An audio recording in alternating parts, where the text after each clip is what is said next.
Buenos días. Continuando con la disfunción de vaciamiento vesical en la mujer, yo les hablaré del tratamiento.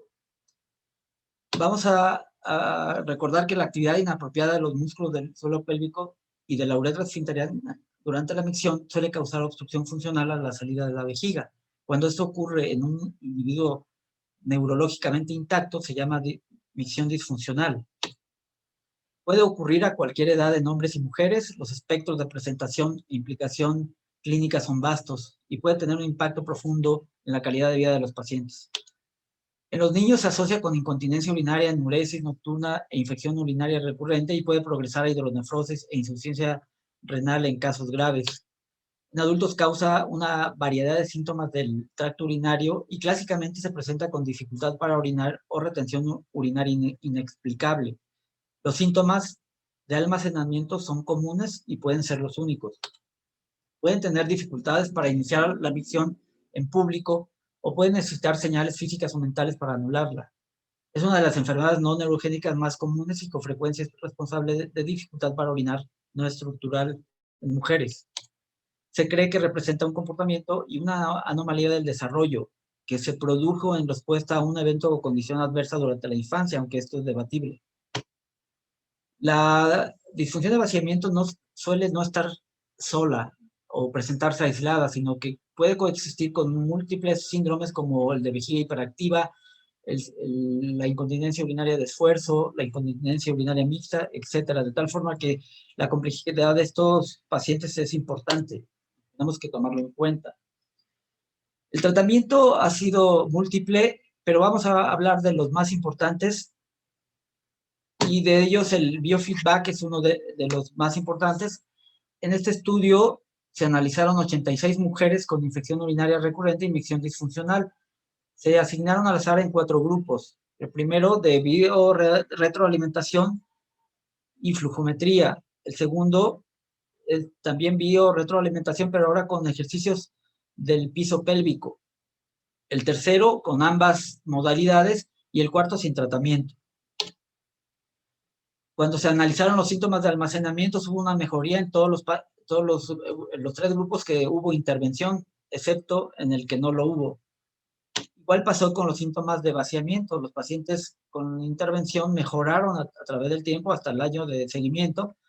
El problema de este estudio es que se perdieron más del 40% porque muchos pacientes no estaban dispuestos a hacer tanto tiempo los ejercicios. Y claramente, en cuanto se dejen de hacer, pues quizá el paciente regrese a su condición previa.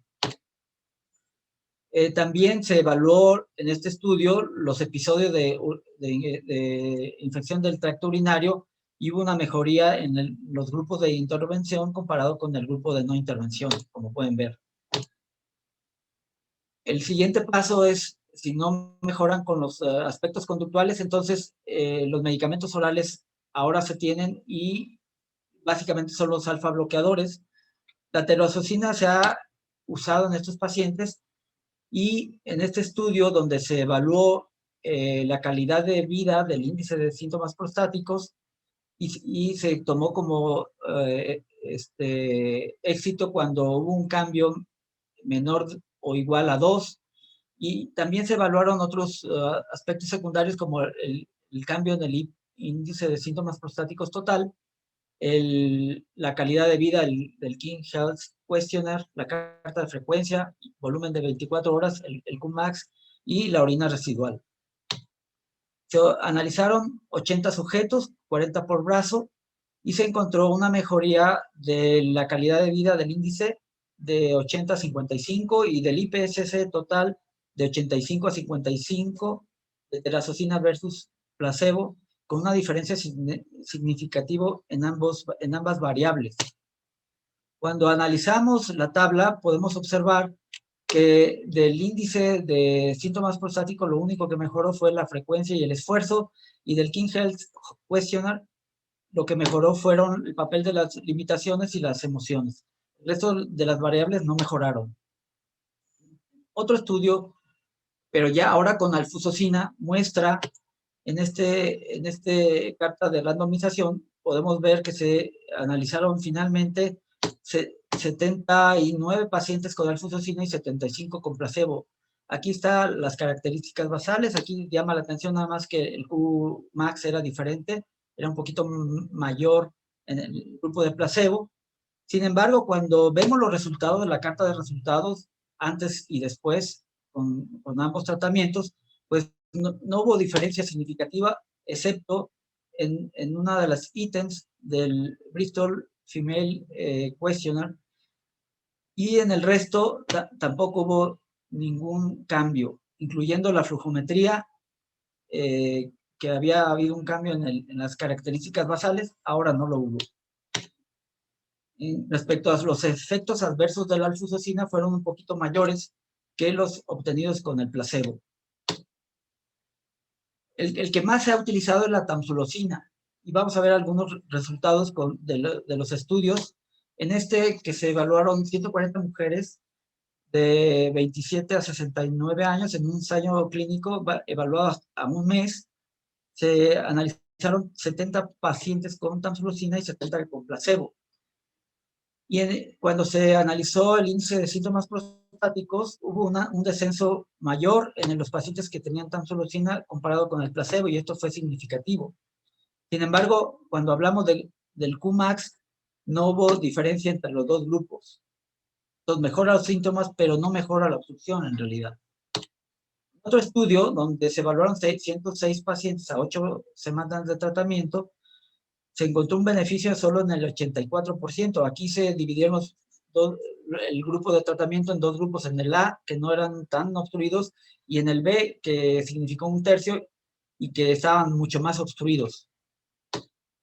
Y en este estudio hubo un cambio significativo tanto en el índice de síntomas prostáticos como en las variables urodinámicas, como pueden ver.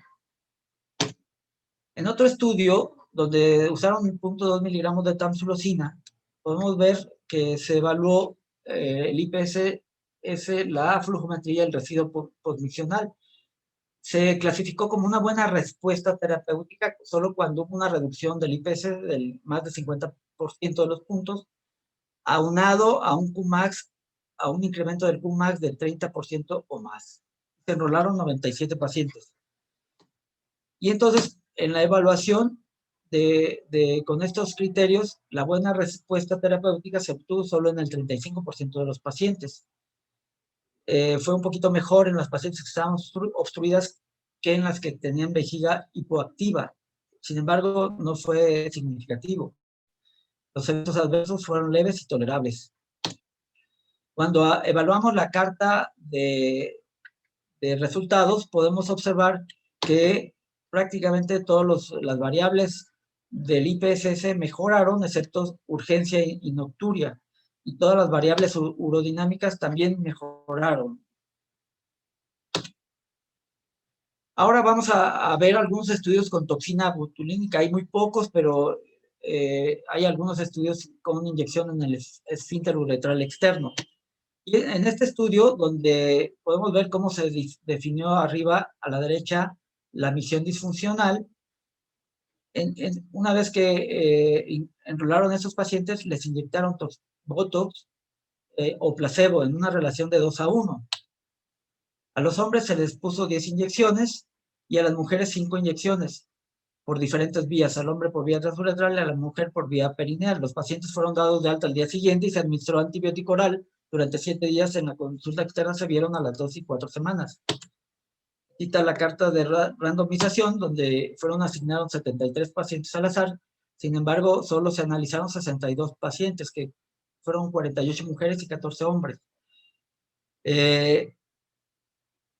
Se inyectaron 48 pacientes con Botox y 25 con placebo. En el camino se perdieron 11 y solo completaron 38 y 24 para la primera inyección y 19 y 13 para la segunda inyección. Y estos son los resultados. Podemos ver que la fracción de vaciamiento del índice de síntomas prostáticos tuvo un cambio en los dos grupos, pero curiosamente fue mayor en el grupo placebo. Esto también ocurrió con el índice de síntomas prostáticos total y con el índice de calidad de vida de este índice. Hubo un cambio significativo en ambos grupos, pero fue mayor para el grupo placebo. Incluso fue significativo también, lo que quiere decir que en este estudio no se demostró que el Botox funcionara para este problema. En otro estudio donde se evaluó la efectividad de la inyección uretral de la toxina botulínica en el tratamiento de disfunción miccional en pacientes que habían sido sometidos a histerectomía radical, se evaluaron 30 pacientes, 20 con inyección de Botox, y solo obtuvieron excelentes resultados en el 40% y mejoría en el otro 40%. Y aquí está el cambio de las variables, que fue significativo en todas las variables, tanto clínicas como urodinámicas. Sin embargo, en este estudio el efecto del terapéutico solo osciló entre los 3 y 9 meses, por lo que muchos pacientes seguramente se tendrían que inyectar posteriormente. Ahora vamos a hablar de la esfinterotomía externa endoscópica. Es un procedimiento que no se hace en cualquier lugar. De hecho, está proscrita en mujeres, incluso que tienen lesión medular, en pacientes neurológicos. Recordemos que la esfinterotomía externa se usó en los años, a finales de los 50 y 60, sobre todo, en pacientes con lesiones de la médula espinal que tenían una obstrucción importante, y para liberar el sistema les hacían la esfinterotomía con el fin de quitar la obstrucción y disminuir las infecciones urinarias, amén de que solo se hacían en hombres porque habría la posibilidad de ponerles un condón externo para controlar la incontinencia que ya tenían los pacientes per se, por condición neurológica, de tal forma que la continencia ahí no era la incontinencia no era un problema como complicación, porque ya eran incontinentes. ¿Por qué hacerlo en pacientes con disfunción miccional? Porque en aquel tiempo no teníamos otra opción en pacientes que tenían una disfunción severa, y entonces nos ocurrió que podríamos aplicar este procedimiento en estas pacientes. Y la base teórica está en este artículo del doctor Lockhart. Él analizó pacientes con lesión neurológica, de médula espinal, y lo sometió a esfinterotomía externa con cuchilla de Collins a las 12 horas. Y la incisión se extendía 1 centímetro aproximadamente al cuello vesical, distalmente en relación al área del esfínter externo, y la profundidad hasta que las fibras musculares del esfínter se interrumpieran completamente y se pudiera ver la grasa periuretral. Este procedimiento ya había sido reportado previamente por Daya, y aquí podemos ver la imagen de cómo se hace o cómo queda después de una esfinterotomía. Entonces, el doctor Lucar analizó 60 pacientes con lesión de médula espinal, obteniendo un éxito del 45%. Sin embargo, la parte importante no es esta. La parte importante es que aquí están sus resultados, y podemos ver aquí que en los pacientes que tenían disinergia de detrusor esfínter, midió la presión de cierre uretral máxima. Esto no se había podido hacer antes, porque aunque se descubrió en los años 60 que se podía medir la presión uretral, clínicamente se pudo hacer hasta los años 80. Y este es uno de los primeros estudios de esfinterotomía que pudieron medir la presión antes y después de la esfinterotomía. Y en la redacción de su artículo checamos cómo quedó la presión de cierre uretral máxima en estos pacientes que tenían disinergia de detrusor esfínter. Vemos que en el preoperatorio tenían 70 centímetros de presión en el esfínter, y después de la cirugía bajó a 47 centímetros de presión. Esto equivale a una disminución del 33%. Y entonces la hipótesis es que en pacientes neurológicamente intactos, continentes obviamente, en alguna medida, o por lo menos en relación a su esfínter, la presión uretral máxima suele ser de entre 80 y 120 centímetros de presión. Y esto es ahora porque ahora se puede medir, tenemos aparatos más sensibles que pueden medir mejor la presión, comparado con el doctor Lockhart, que lo hizo en 1986.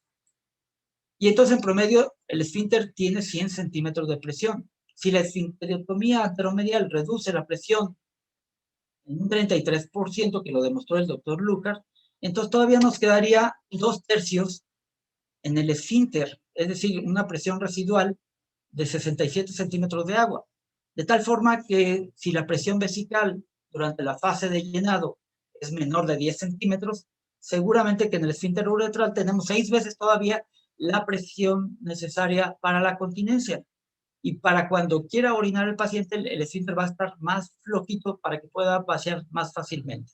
Esa fue la teoría por la cual iniciamos en 1993 la primera esfinterotomía en mujeres y también en hombres, pero para esta charla solo en mujeres.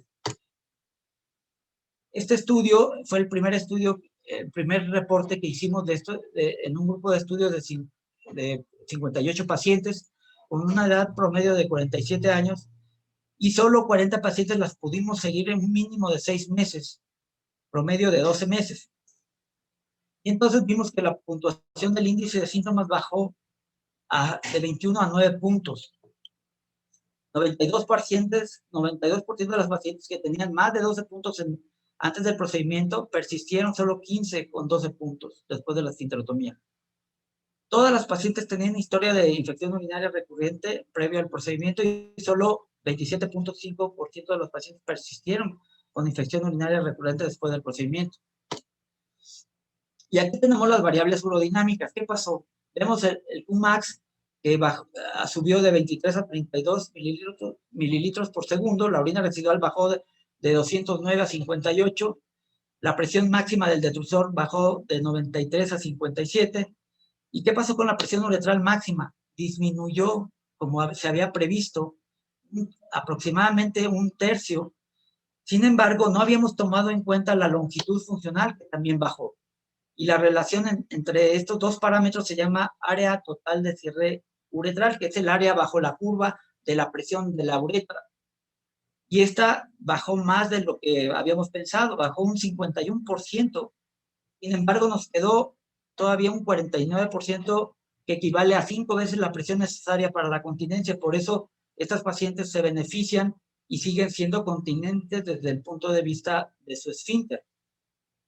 Sin embargo, como dijimos, estas pacientes son más complejas de lo que uno piensa, de tal forma que 58% de las pacientes tenían algún tipo de incontinencia urinaria antes de la cirugía. Esta incontinencia persistió después del procedimiento en el 30%, y esto porque 8 pacientes fueron sometidas a uretrovesico suspensión, porque tenían hipermovilidad uretral que se manifestó la incontinencia después de la esfinterotomía. En otro estudio, donde ya pudimos analizar más pacientes, y esto lo publicamos en el 2013, analizamos 162 pacientes con disfunción. Sin embargo, solo 116 tenían el expediente completo. Y aquí podemos ver las variables que se analizaron. El seguimiento de este grupo fue a 6 meses del 100%, pero fuimos perdiendo en el seguimiento pacientes y aquí está la relación. Vean cómo el índice de síntomas prostáticos inicialmente era leve en el 11%, moderado en el 32% y severo en el 56%. Este fue el cambio en el IPS durante el seguimiento. Vean que bajó prácticamente inmediatamente después de la cirugía y se mantuvo a través del tiempo, hasta 5 años después, se mantuvo el IPSS. Y aquí tenemos las variables urodinámicas basales y posoperatorias. Vemos que el Qmax también mejoró prácticamente de 20 a 31, la tasa de flujo medio, la presión del detrusor máxima bajó de 60 a 40, y vean la presión máxima de uretral ya no bajó un tercio, sino bajó a la mitad cuando analizamos todo este grupo. Y el área total de cierre también bajó más allá de lo que habíamos previsto, bajó a un 60% aproximadamente. Y ese fue el comportamiento de la incontinencia urinaria antes y durante el seguimiento. Antes de la cirugía, el 47% no tenía incontinencia, el resto sí. El 19% era por esfuerzo, el 23% por urgencia y el 9.5% por mixta. Y a través del tiempo después de la esfinterotomía, prácticamente no hubo diferencia significativa. A menos de que, como les dije, en estos pacientes hicimos cirugía antiincontinencia cuando había hipermovilidad uretral. Y estas fueron nuestras complicaciones, 35 pacientes, que fue el 30%, básicamente sangrado perioperatorio, estenosis de uretra y la cirugía antiincontinencia que habíamos considerado en estas pacientes. En conclusión, la esfincterotomía es una alternativa en pacientes que tienen obstrucción moderada, severa, pero hay que considerar que muchas de estas pacientes son más complejas de lo que pensamos y que pueden requerir una cirugía antiincontinencia para quitar la hipermovilidad uretral que puede agravar la incontinencia cuando reducimos la presión de su esfínter y se comportan como una deficiencia intrínseca del esfínter. Pero la corrección de la hipermovilidad puede resolver en estos casos este problema. Muchas gracias. A continuación, les va a hablar la doctora Grisela Hernández sobre el manejo avanzado de la disfunción de vaciamiento en las mujeres. Muchas gracias.